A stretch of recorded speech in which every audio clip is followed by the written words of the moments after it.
tímido? Ainda não tendes fé? E sentiram um grande temor e diziam uns aos outros: mas quem é este que até o vento e o mar lhe obedece? Aleluia, glória a Deus. Capítulo 6, deixa eu ver se é o 6 mesmo. Capítulo 6, versículo 45.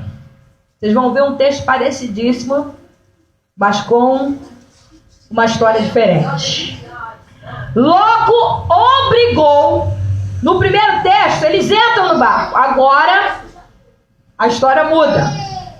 Logo obrigou os seus discípulos a subirem para o barco e passar adiante para onde? Para onde? Para o outro lado. Versículo 48. E vendo que se fadigavam a remar, porque o vento lhe era perto da quarta vigília da noite, aproximou-se deles andando como? Sobre e queria passar-lhe diante. Mas quando eles viram andar sobre a água, cuidaram que era um fantasma e deram grandes gritos, porque todos viam e perturbavam-se. Mas logo falou com eles e disse: tende o quê? Sou eu, não temais. Subiu para o barco para estar com ele. E o que aconteceu? O vento o quê? Entre si ficaram muito assombrados e maravilhados. Da glória misturado com aleluia. Que Jesus, ele está aqui nessa noite. Nós precisamos chegar do outro lado. Há 7 coisas pra gente quando a gente chega do outro lado. 7 coisas. E é sobre essas 7 coisas que eu vou falar para quando o crente chega do outro lado. Ele precisa chegar do outro lado. É uma ordem de Deus.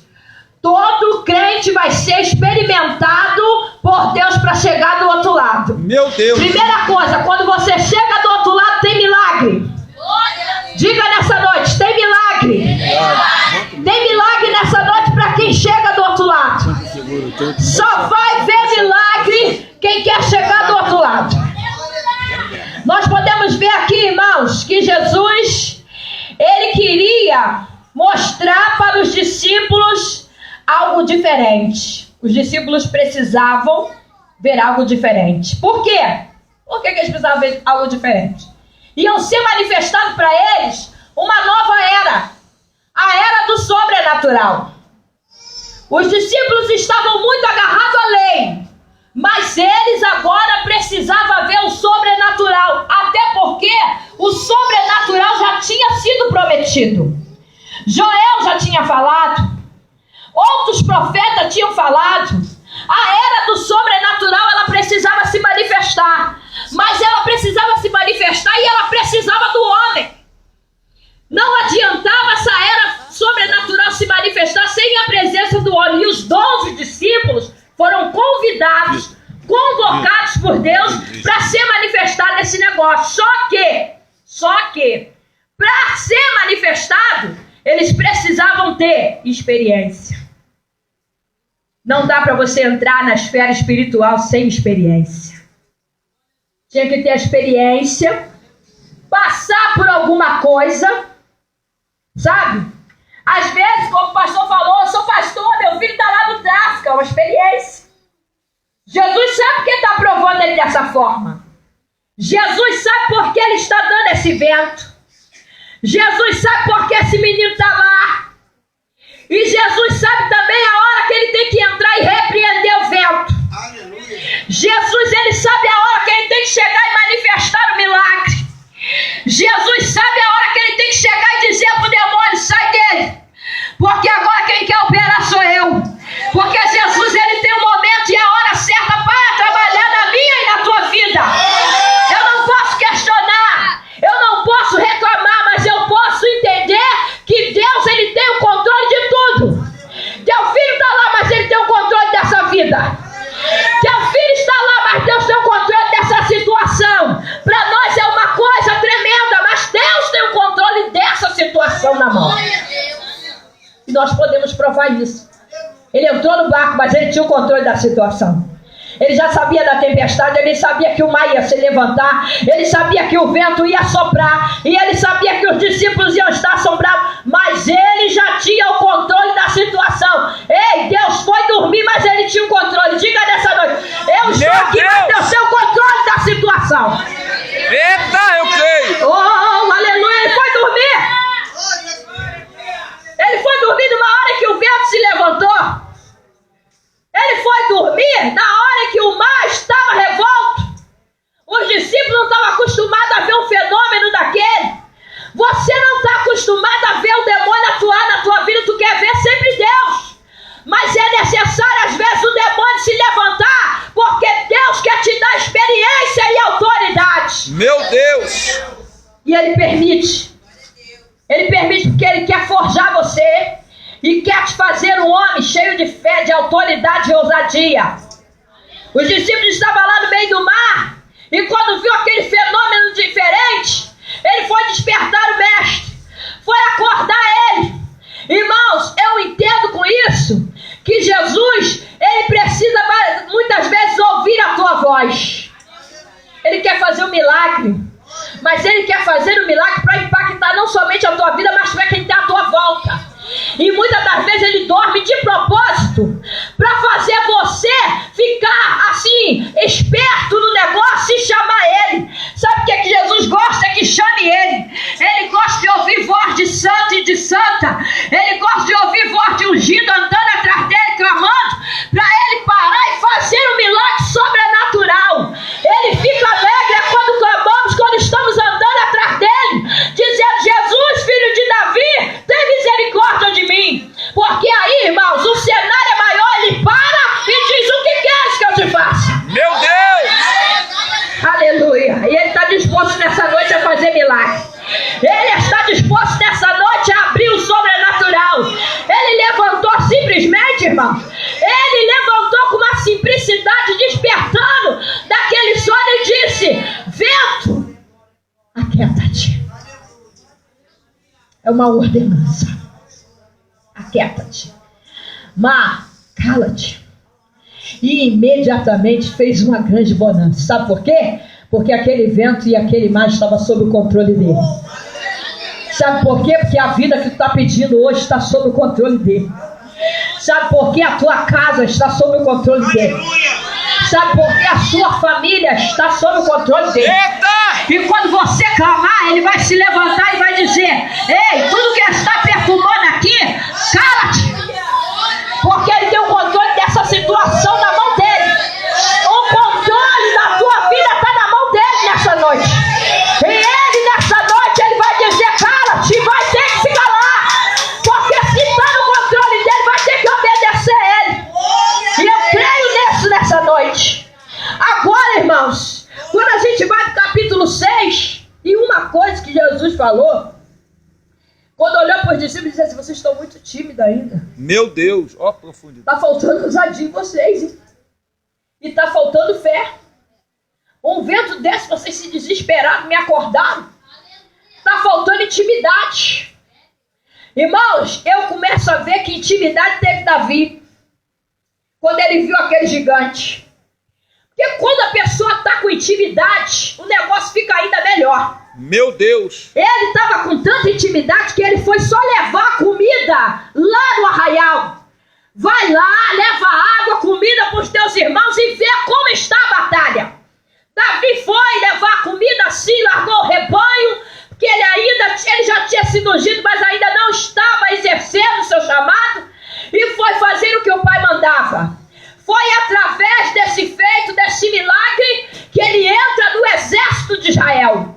E quando ele vê aquele gigante surgindo, irmão, não era um homem qualquer, diz que a estatura dele era de 2,70 metros, era um homem com a estatura alta, um homem que amedrontava, um homem que vinha com coraça, um homem que vinha com armadura, com espada. A espiritualidade de Israel estava fracassada, Saul não estava andando na presença de Deus, o Espírito de Deus já tinha se retirado dele, verdade. E ele não tinha condição de enfrentar aquele gigante. Eita! Sabe o que acontece diante da luta? Porque muitos estão pasmados, Porque está sem intimidade. Eita, olha aí. Está sem envolvimento com o Espírito Santo. Meu Deus. E vai ver sempre a coisa grande. Tem momentos que a pessoa está tão sem intimidade que ele para de ver o mover de Deus. Ele está vendo a luta, ele está vendo Deus, mas ele não acredita que Deus é capaz de repreender aquele negócio. Ele não acredita que Deus é capaz de dar vitória. Ele não acredita que Deus é capaz de fazer o impossível. Davi, quando olhou, ele estava com intimidade e o Espírito Santo sobre ele. Ele olha para aquele gigante vindo, surgindo e afrontando o exército. Ele, no meio daquelas bagagens, no meio daqueles homens, ele pergunta: o que se fará o homem que tirar a afronta de Israel? Cara, o homem que tirar a afronta de Israel, olha, vai ser dado à filha do rei. A casa dele vai parar de pagar impostos. Ele vai ser coroado. Só te digo que quem tirar essa afronta de Israel vai ter um nome grande. Aí Davi, cheio de intimidade, ele não usava armadura e nem tinha capacidade de entrar no exército, mas ele tinha presença. E quem tem a presença vai ter ousadia. Meu Deus! Ele disse assim: olha, eu posso ir lutar contra esse gigante. Que é isso, cara? Tu não tem ousadia, tu não tem habilidade para entrar na guerra. Não, eu posso, sabe por quê? Porque eu estava lá no campo e eu matei o urso e defendi as ovelhas. Eu estava lá no campo e veio o leão e eu matei e abri no meio. Eu tenho a capacidade, porque Deus me ungiu lá no campo e Ele vai me ungir aqui também. Eu vou matar esse gigante.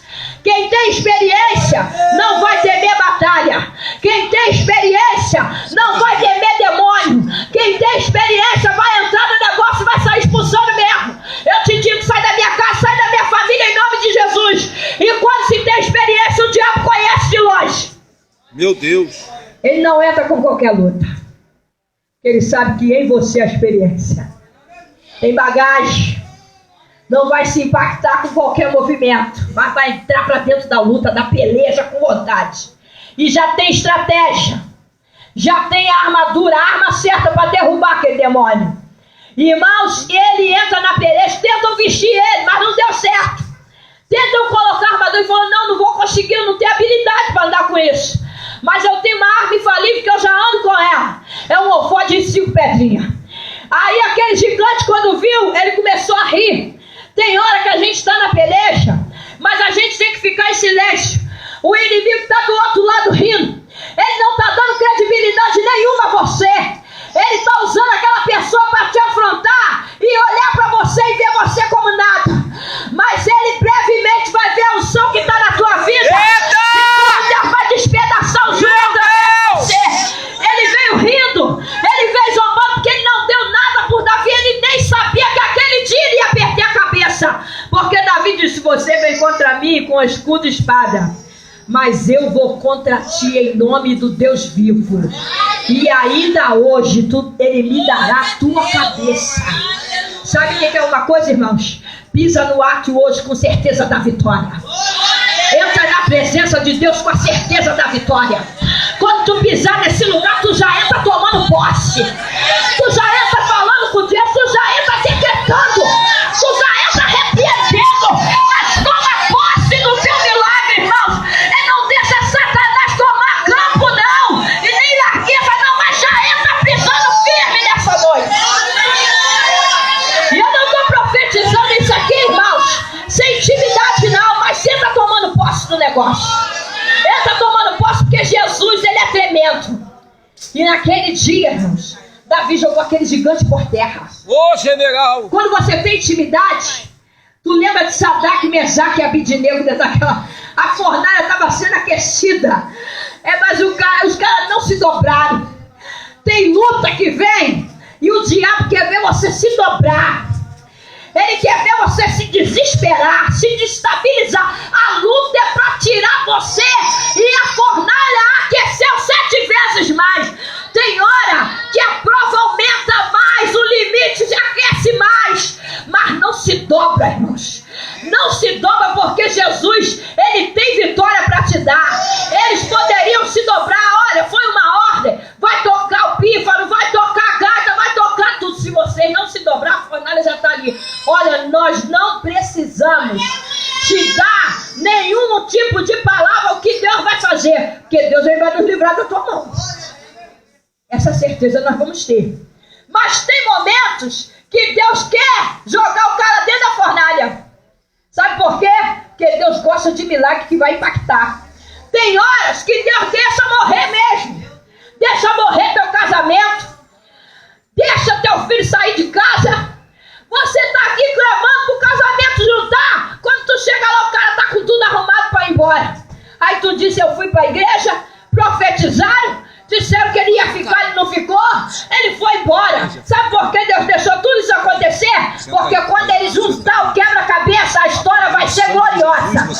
A história vai ser tremenda. Você tem que ficar só pensando, meu Deus, eu fui lá orar e Deus disse que ia juntar e agora eu chego aqui, o cara está com tudo arrumado e está indo embora. É porque o espetáculo vai ser maior. A história vai ser melhor. E aí, para você ter a visão da grande mão de Deus operando, só tendo fé e intimidade. Só tendo fé e intimidade. Porque Jesus, ele podia livrar Lázaro, mas ele deixou morrer. Deixou ser enterrado. Deixou apodrecer o negócio. Mas no quarto dia ele veio. Sabe o que eu entendo com isso, pastor? Tem horas que Jesus deixa acontecer tudo. Deixa até você ser envergonhado. Deixa alguém até blasfemar contra ele na tua vida. Que Deus é esse? Tu está servindo? Meu Vejo Deus. nada melhorar. Só piorar para você. Eita! Mas uma coisa eu te digo. Não tem uma oração nessa noite que não seja atendida, porque Jesus, ele conhece todas elas. Ele conhece a oração. Ele sabe. Eu gosto de contar testemunho, irmãos. Esse é da Bíblia. Mas eu quero dizer para os irmãos, a gente que serve a Deus, a gente tem inúmeros testemunhos. Mas eu me lembro quando eu peguei essa criança, eu sempre gosto de contar isso. Quando eu estava em casa, que foi anunciado que essa criancinha nasceu seus 2 braços. Aí foi anunciada, não é minha filha, como todo mundo sabe. Aí chegou um telefonema dizendo que a mãe dela tinha tido ela, que é da nossa família. Aí, 3 dias em seguida, o Senhor revelando que essa criança, ela ia morar na minha casa. Revelou para mim em sonho. Eu tive aquela visão clara e acordei dizendo para o meu esposo, olha, Nilson, eu tive um sonho que essa criança, sem ver a criança, ainda não tinha visto, eu sabia como era. Eu vi essa criança no meu sonho e ela morava aqui em casa.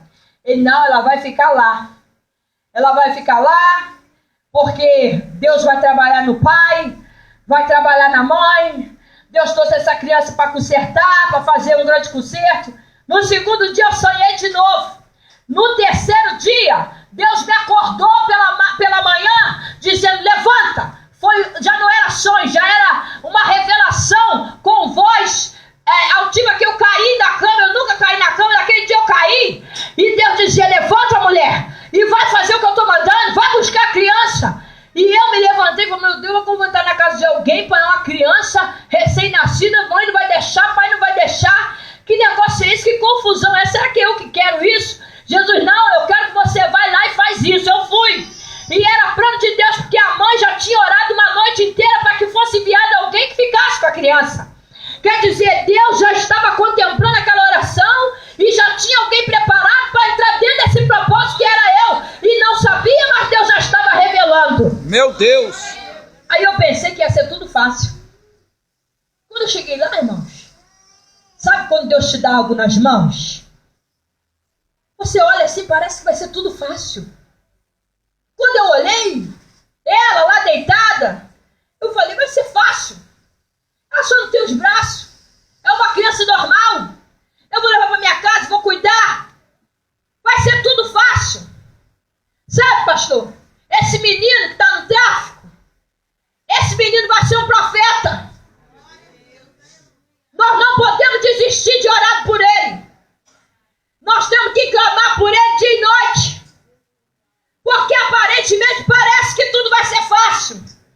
Mas tem um mistério dentro desse negócio aí. Tem um mistério. Parecia que ia ser fácil. Peguei e trouxe. Dei mamadeira, dei banho, botei lacinho. Com alegria danada. Mas dentro de 15 dias, tinha uma profundidade na vida, um mistério. E ela ficou doente. E eu não sabia que estava doente. Eu não sabia que tinha furo no coração.